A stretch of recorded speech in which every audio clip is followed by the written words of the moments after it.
The Live Financially Savvy podcast was created by Atia, the savvy accountant. She is a CPA, CA, and certified financial educator instructor. She has a passion for building generational wealth and wants to help you and others to do the same. She's created the podcast to help others live financially savvy. Lower your debt and build your net worth using techniques you learned here from others doing amazing things to live financially savvy.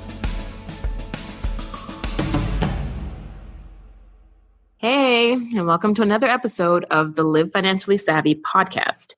I'm your host, Atia, aka the Savvy Accountant, and today I wanted to talk about student loans.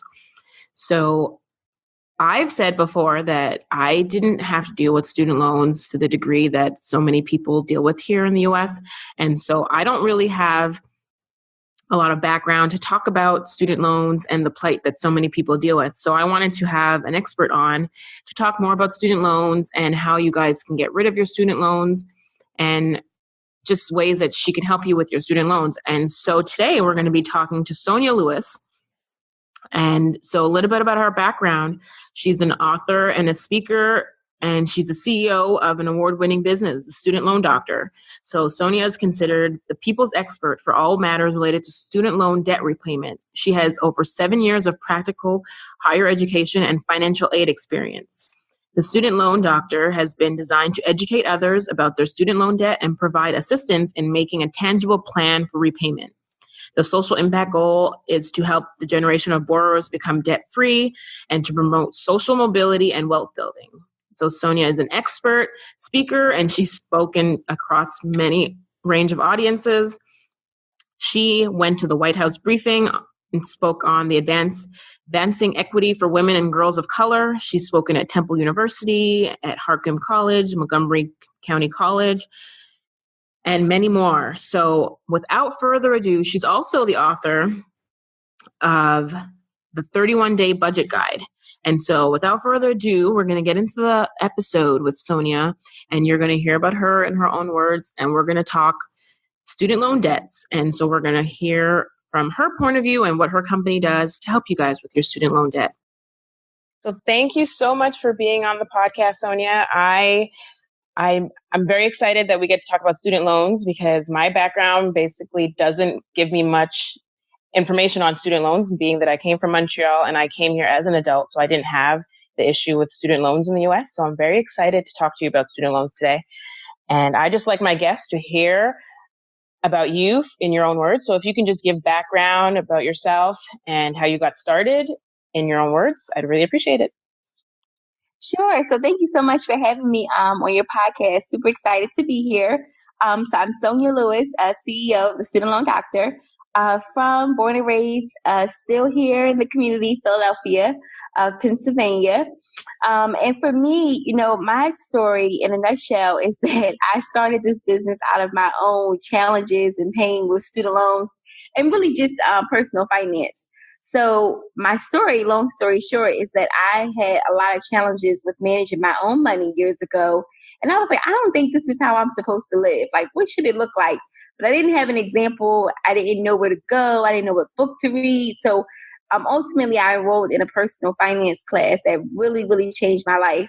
As a result of it, I figured out my passion for student loans.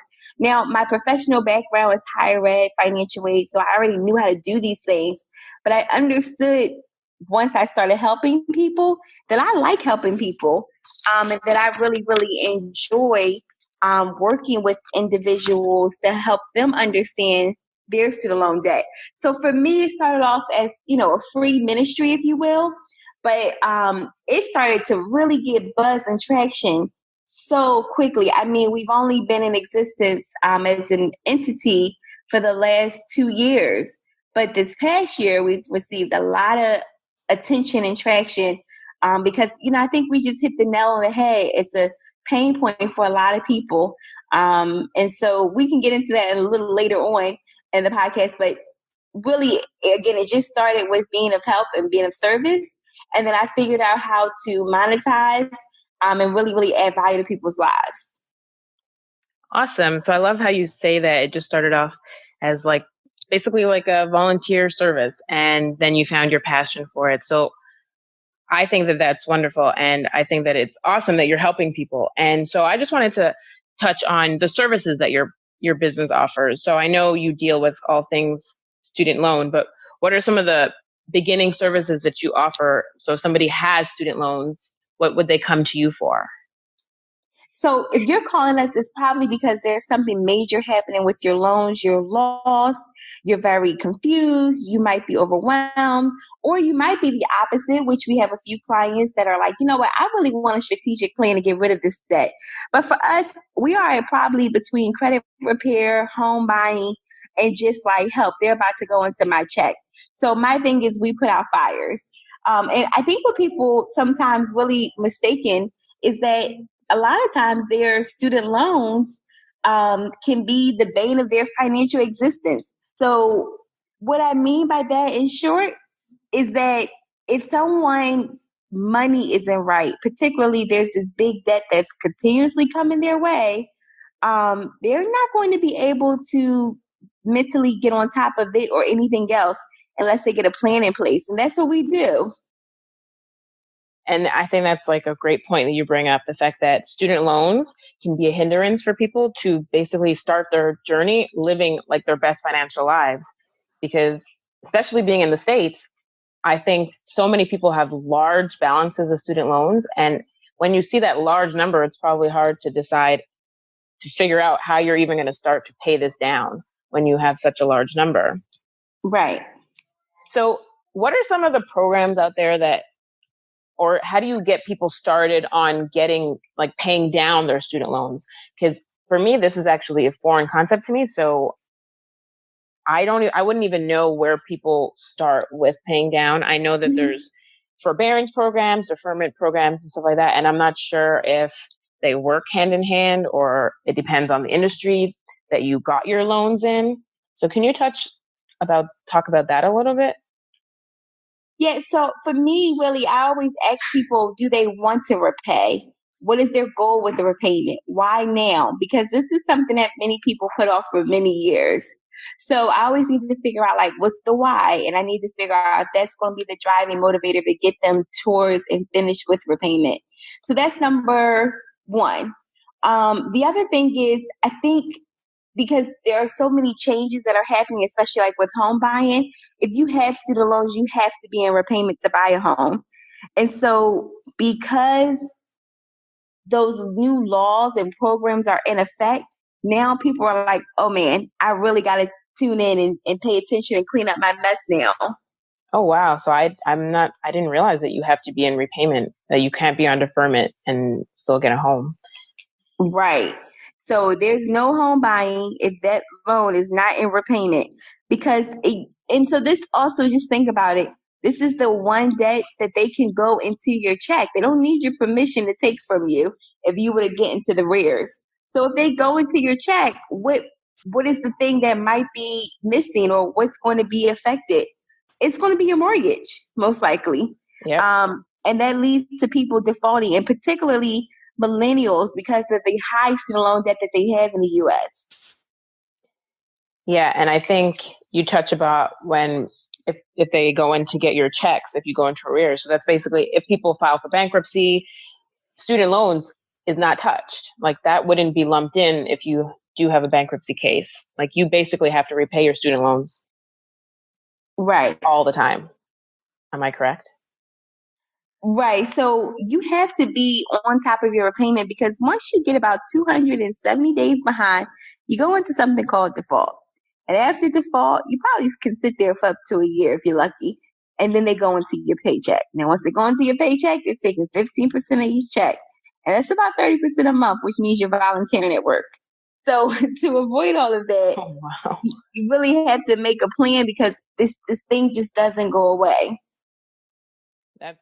That's a perfect example. The fact that you will be working for free, basically, because they're taking it out of your check and there's nothing you can do about it. Right. And so when people come to you, what can they expect? How long are your programs? Is it like a one-on-one coaching? Is it ongoing? So we have a really, really quick in and out process, probably within 60 days, no more than 90. We have a really, really fabulous team of coaches. And I've handpicked these ladies in particular because they get it. They can empathize. They understand. You're not being patronized when you call in to work with us. It's really like a hug through the phone because that's when most people are scared or they're afraid. So the first step is a free discovery call. And the free discovery call is really for us to figure out what's happening, what's going on with your loans and how we can help. The consultation is there a 30-minute personalized appointment via phone or virtual where we can really discover and make a plan for you so you can execute the plan yourself or you can have a coach execute the plan on your behalf. And the plan itself, well, that's where we do the work. And you'll know what we need to do because we are very detailed and thorough explaining it in the consultation itself. So we're ABC. We're very systematic and streamlined. No pulls, no punches. We just want to get the person fixed up and in good shape because, again, we're most likely between a bigger goal that they're trying to achieve. Yeah, and you just want to get them on their way so that they're able to get to the end of the goal. So I know we talked about credit and how the student loans get in your way of you getting a house and you affecting your credit.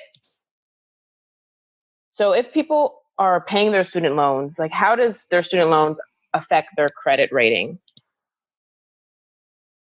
So if they are paying their loans, then it helps in a positive way because it shows you're making an on-time payment.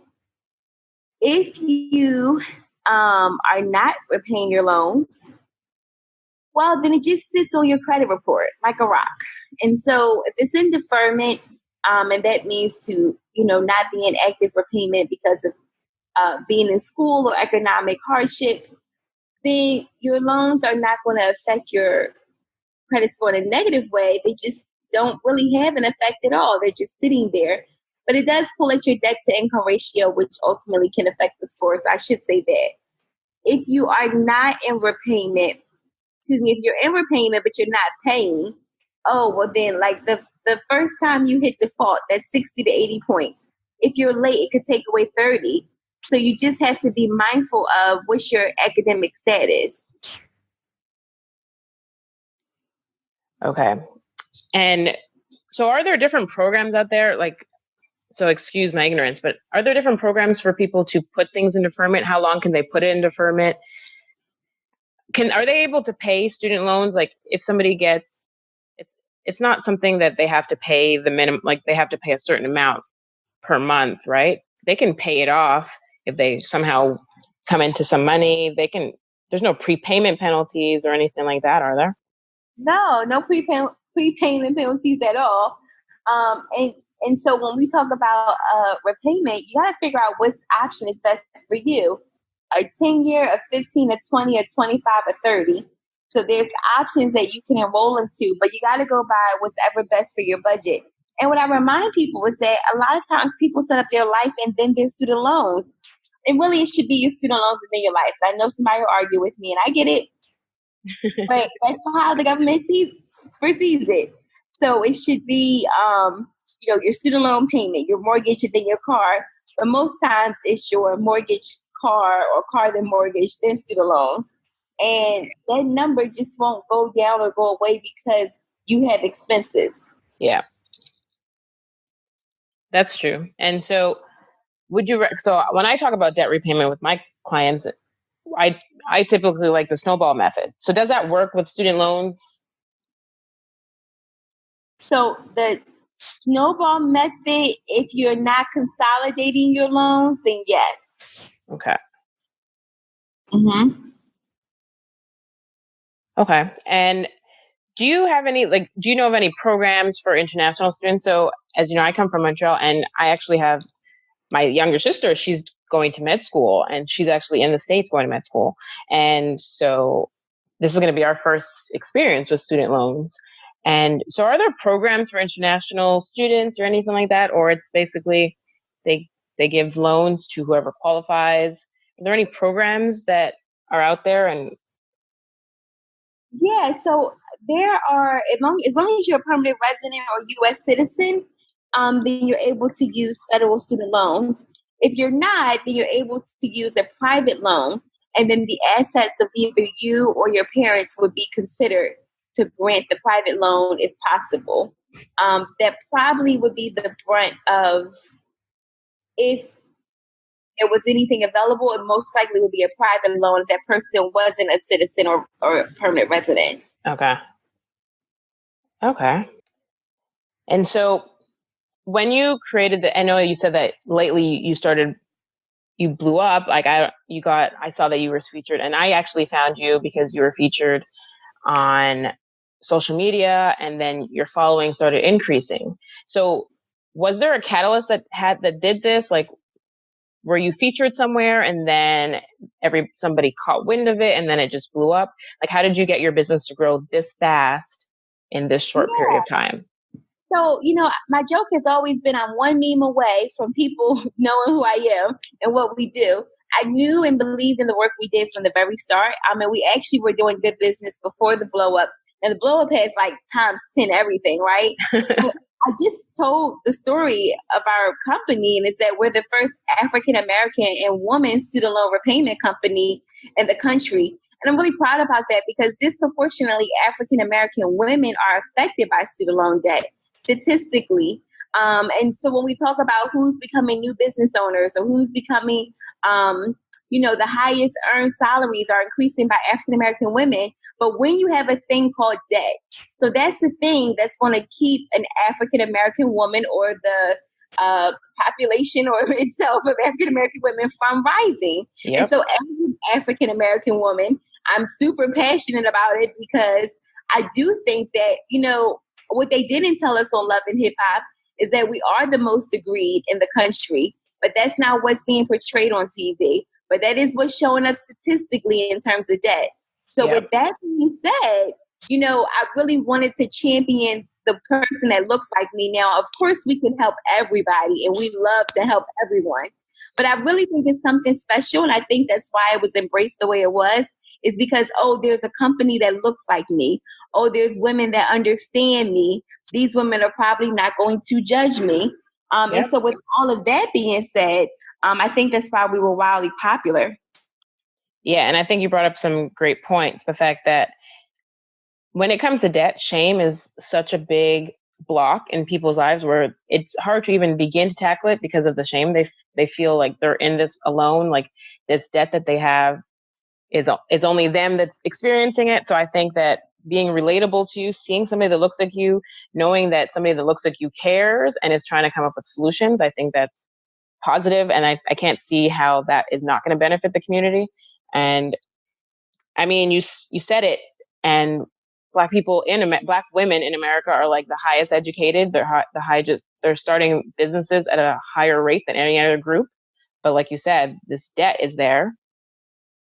And so we need to basically tackle that if we want to grow exponentially the way that we have the potential to, because I mean, debt is going to hold you back, and it's not an if, ands, or when. It's a fact. If you have all this debt, it's going to hinder your financial growth. So kudos to you being the first African American student loan company. I think that's amazing. Yeah. So I think that's what happened. And then I put it out there on my blog, my social media, and then other big blogs start picking it up, and then people start sending it to the Shade Room. The Shade Room called me. Maisha was so sweet. She posted it, and then the rest is history. So in 3 days, 20,000 real followers. I stayed up at night to look at each one of their faces. No, I couldn't sleep for a whole week. And then after that happened, for me, like the rest was really history, like BET, my local radio station, my news stories, and all this stuff, and all these accolades came as a result. So I'm really, really excited how we were embraced. That's great. And so I know that you're a 3-time self-published author. So do you want to talk about your books? Oh, yeah, sure. So I basically created a few books that my clients need. So one book is about student loan repayment and budgeting. And then the other one is just straight budgeting. And then the last one is a book called Who is Sally? It's a children's book, really an exploration, if you will, of understanding student loan debt at that age, the age of like 7 to 8 years old. I think that's amazing. And I feel like a lot of the guests I've talked to have children's books. And I think it's great because I think financial education can be taught at an early age. And I think our next generation has such an advance over my generation per se, because I know my mother didn't really know financial education to the point to teach it to us. And so everything I've learned was trial and error, a lot of error. And so I'm trying to teach my kids now how to manage money better. And so my daughter and I are working on a children's book from her perspective. And she's actually helping me write it because it's her teaching her little brother things that I've taught, like our family money rules. And so I'm excited for that. And I just love the fact that so many people are doing it from the eyes of children, because I think teaching the next generation now is just going to be beneficial for them going forward. Oh, yeah, absolutely. And so what are your next steps for your student loan business? Like, where do you foresee it going? How do you want it to expand from here? So my goal really is to take it to different states. You know, Atlanta's on my list, New York is on my list, LA definitely is on my list. I'm not sure yet if I want to franchise or if I want to grow into different markets and then have a manager kind of oversee that area. I'm not really sure, to be quite honest. I just knew that I wanted to get my team solid here at home. I have an awesome team of about 7 other women. So, you know, in 1 year, kind of having a glow up, but then also being an employer, that's another layer that I wasn't really prepared for. But, you know, God doesn't give you anything that you can't grow into. Yeah. So managing and successfully tackling that, and then really looking for 2019 to show up in different states, because I think it's something special about having a brick and mortar location where people can visit and come to. So that they can, you know, receive the help that they're looking for. Yeah, I think that's awesome. And I know in this day and age, obviously, social media and everything is really big for businesses, and a lot of things are done virtually. So I think having a brick and mortar in this type of business is beneficial, because I think a lot of people want to feel that personal, relatable feeling when they work with somebody that's going to help them change their mindset, help them get out of debt.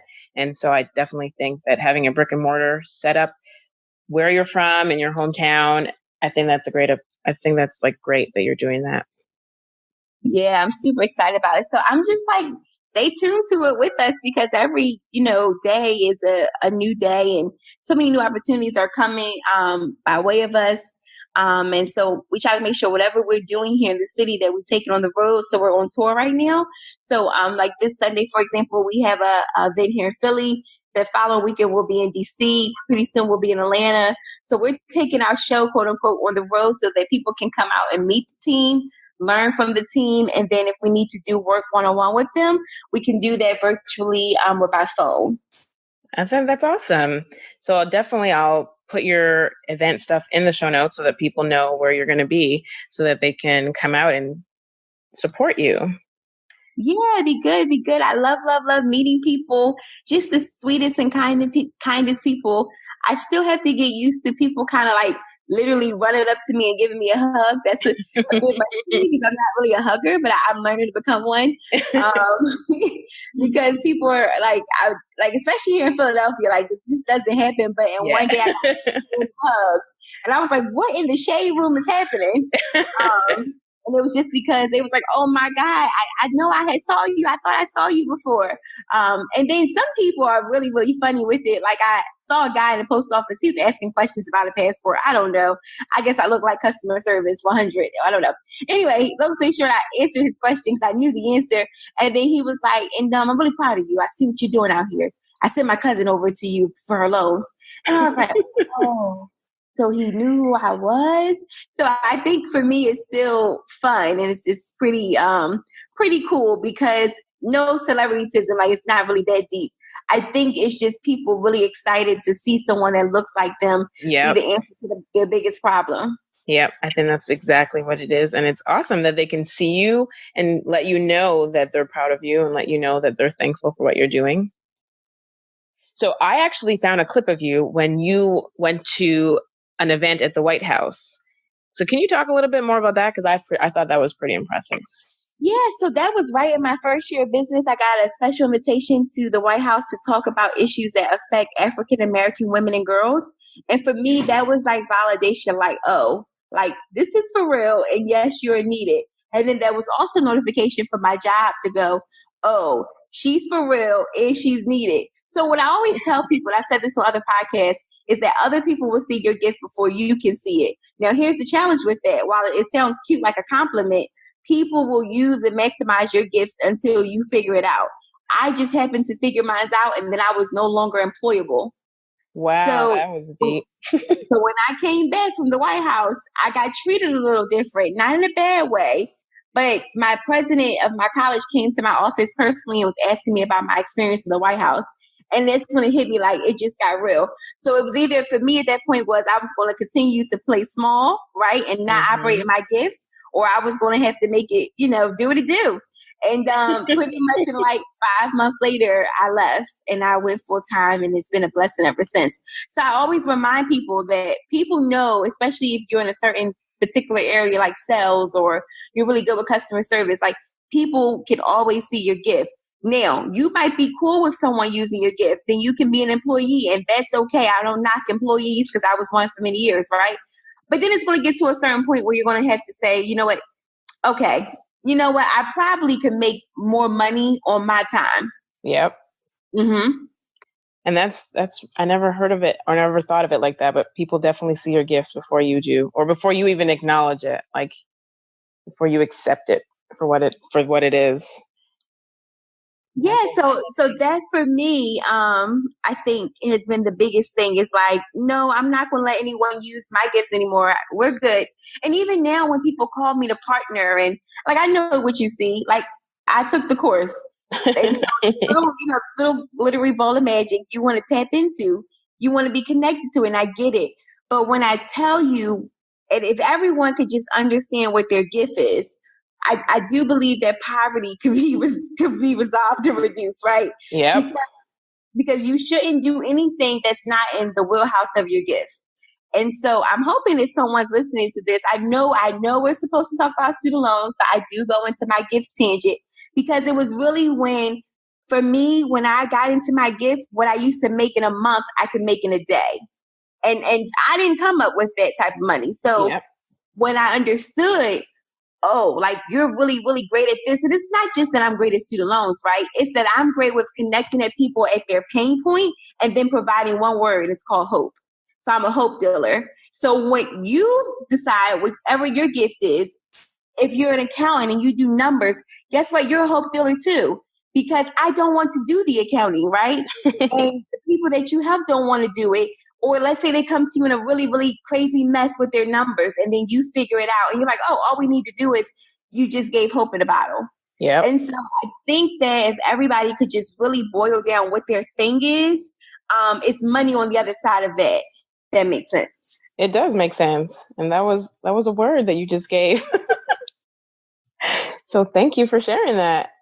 So I definitely believe that it's a mindset shift that some people just don't grasp the handle of. And I think you definitely have a handle on that. And you definitely know what your gifts are, what your passion is, and what you're good at. And you just basically don't sound like you're letting anybody take advantage of that. So kudos to you. No, it's a good place. Yeah, it's a good place to be in. So super excited to be and have arrived at this place. Yep, I can imagine. So is there anything on the horizon? I know you have your tour coming up, and I'm going to make sure that I tag all that information in the show notes so people can have that information. But is there anything else that you wanted to share that we didn't touch on that you want the audience to know about? Let's see. I think the main thing would just be to just stay tuned to our platform, which is what we use most is Instagram, the Student Loan Doctor. I'm always coming up with a lot of webinars, live events, virtual events, additional classes and products to really kind of hit the core need of where my audience is at. So there's nothing in particular that I can really name offhand. I would surely let you know, update you once I sit with Auntie Oprah. I do But it's so funny. Recently, I had put a post up, and I had 1,500 people tag Oprah to my post. Yep, I was one of them. I tagged her like 3 times. I appreciate it, darling. So her head of security actually told me, because one of my mentors is his friend. So I had a conversation with him, and he said that Oprah has saw it. He said, continue to be consistent. And at first I thought he was blowing, smoke, to be quite honest. But he's been with this woman for 20 years. He was like, she has saw it. He was like, continue to be consistent. He was like, and when she's ready, he was like, she'll call you. Oh my God. And I was like, I'm like fanning myself. I was like, she just called. I'm like, she got the right number, Jesus? So like, whenever she called. You cannot change the number at all.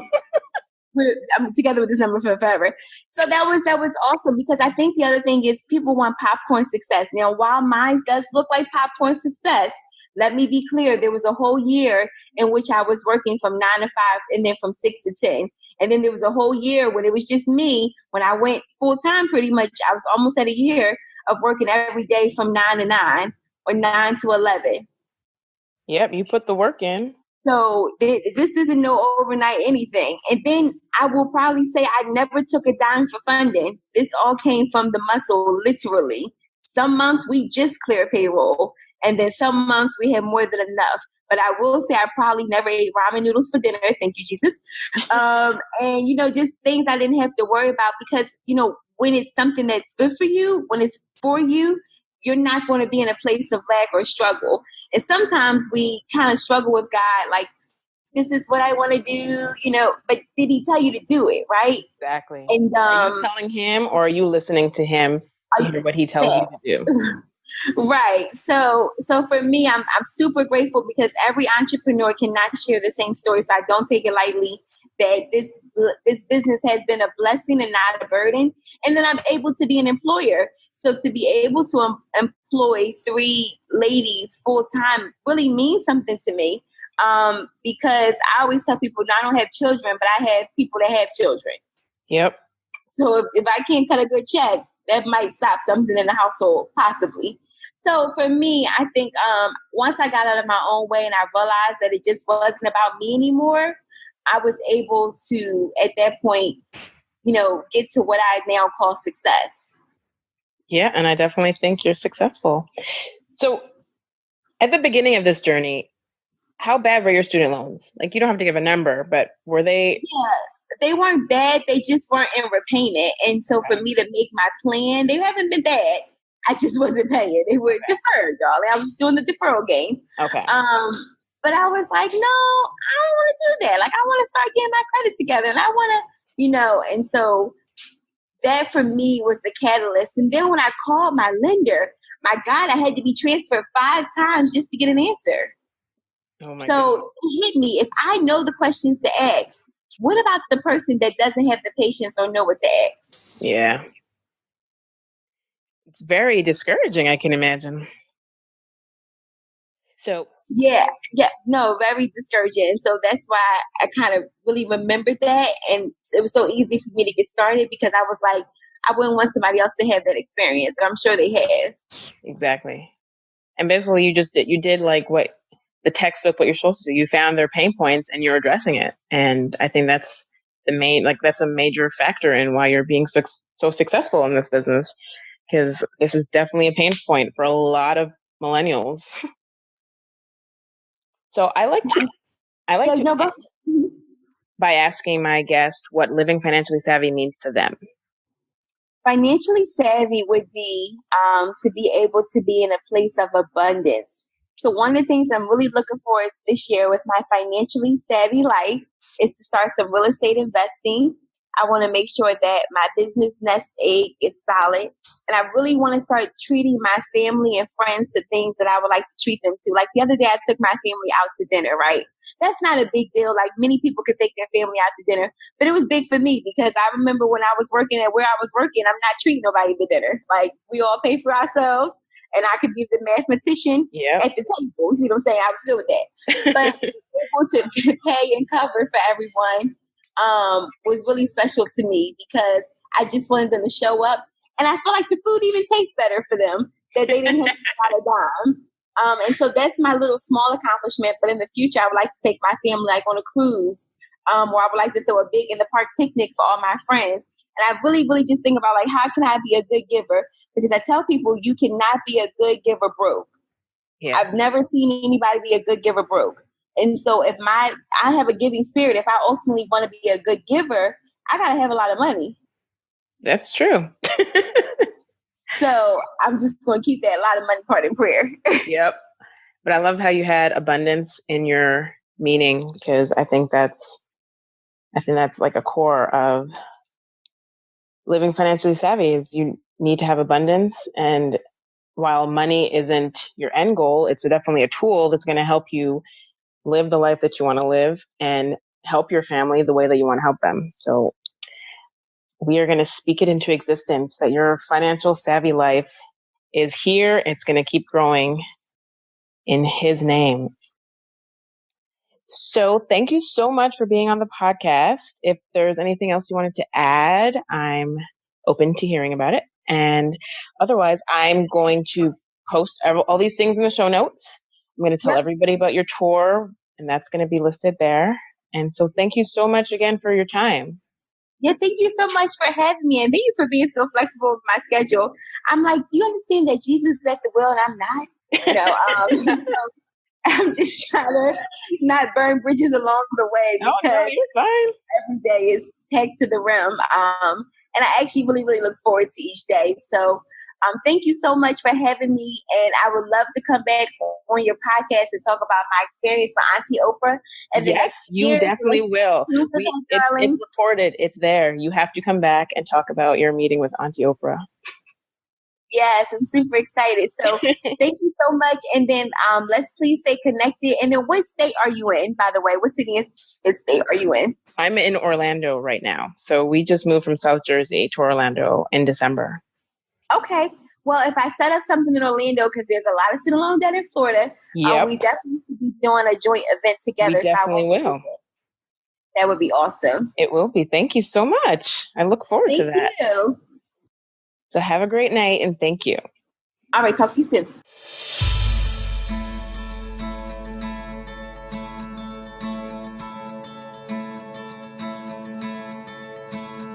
So I want to thank you for listening to the Live Financially Savvy podcast. You can hear the episode at livefinanciallysavvy.com, and you can get all the show notes at livefinanciallysavvy.com. You can follow us on Instagram and on Facebook at Live Financially Savvy. Let us know what you think. Please like, comment, and share, and rate and download wherever you listen to your podcast. I really appreciate it. Thanks. Bye.